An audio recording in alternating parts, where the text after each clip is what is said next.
Welcome to this month's Gosho study, where we'll be studying the Gosho on establishing the correct teaching for the peace of the land, the first of the 5 major Goshos.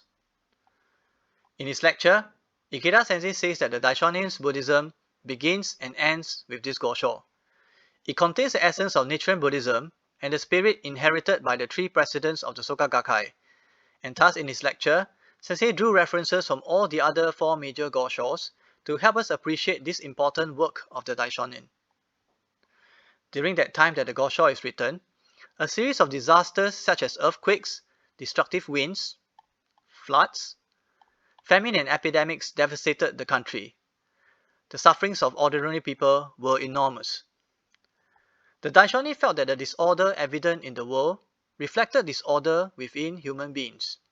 As such, he wrote, "In a country where the 3 poisons of greed, anger, and foolishness prevail to such a degree, how can there be peace and stability?"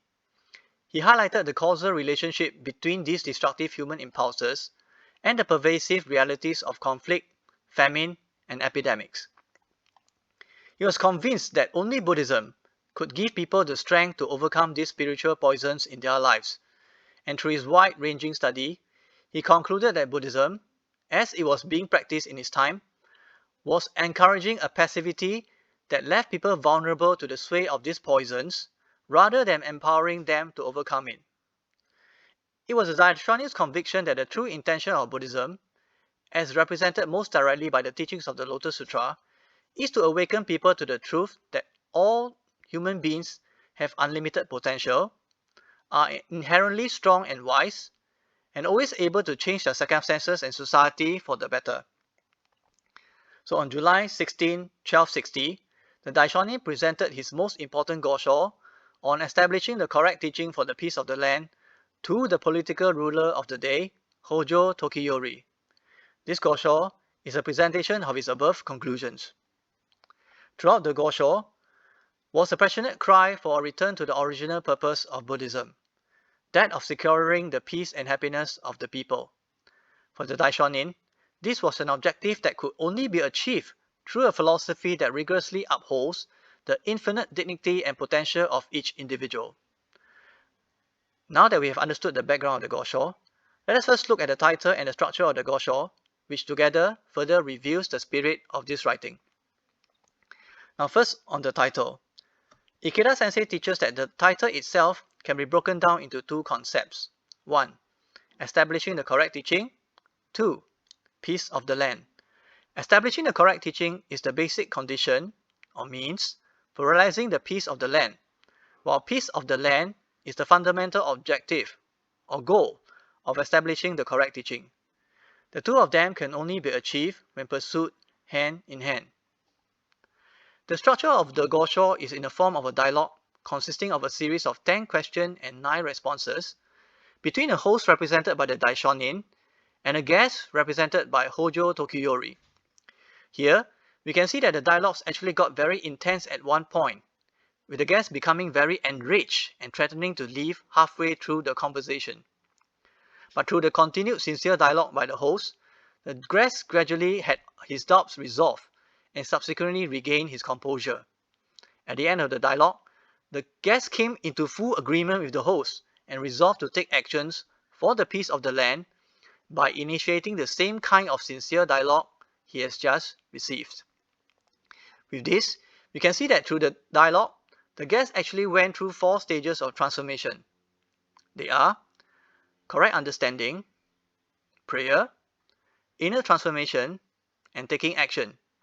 So we can see that these 4 stages serve as a guide for the modern day practitioner towards realizing the establishment of the correct teaching for the peace of the land.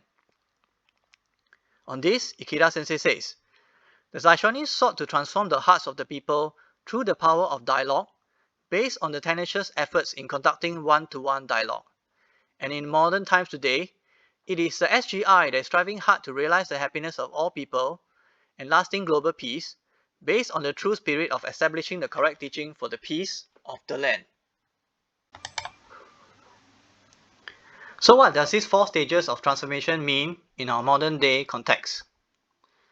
Correct understanding means to be clear of what the erroneous thoughts that were prevalent during the Daishonin's time mean in our context today. In contemporary terms, we should understand them as reference to views or thoughts that reject the respect for life and all human beings.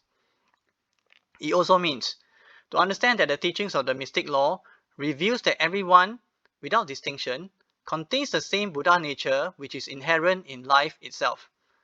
As such, for the good that anyone has come to represent, the person, regardless of social standing or circumstances, is worthy of all respect.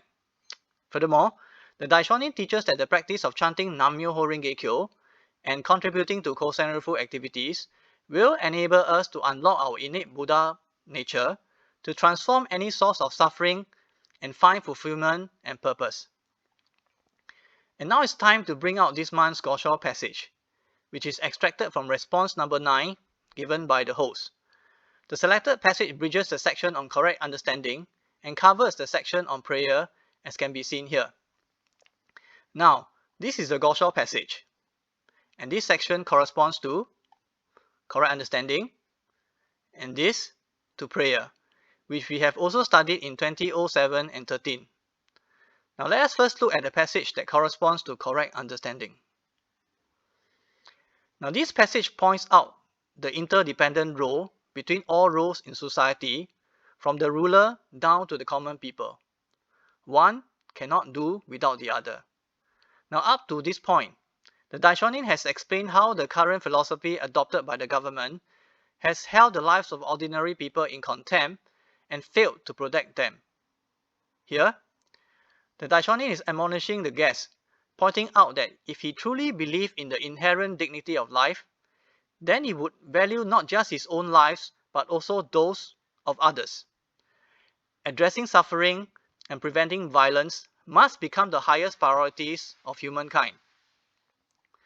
On the importance that the Daishonin gave to the people throughout his thought and teaching, Ikeda Sensei writes in New Human Revolution Volume 4, Rissho Ankoku Chapter. It reads, Nichiren most frequently chose to write the words land or nation using a Chinese character of a pictograph of the people surrounded by a rectangular boundary. In fact, there are 56 out of 71 such characters, or about 80% in the Gosho. In preference to the more common Chinese character for land, which contains the pictograph for sovereign. His message is, the people's happiness should be the basis of everything. The Daishonin is suggesting to the guests to replace the failed way of governing the land with one based on the dignity of life. He explains that the people will become happier and then the land will become safer.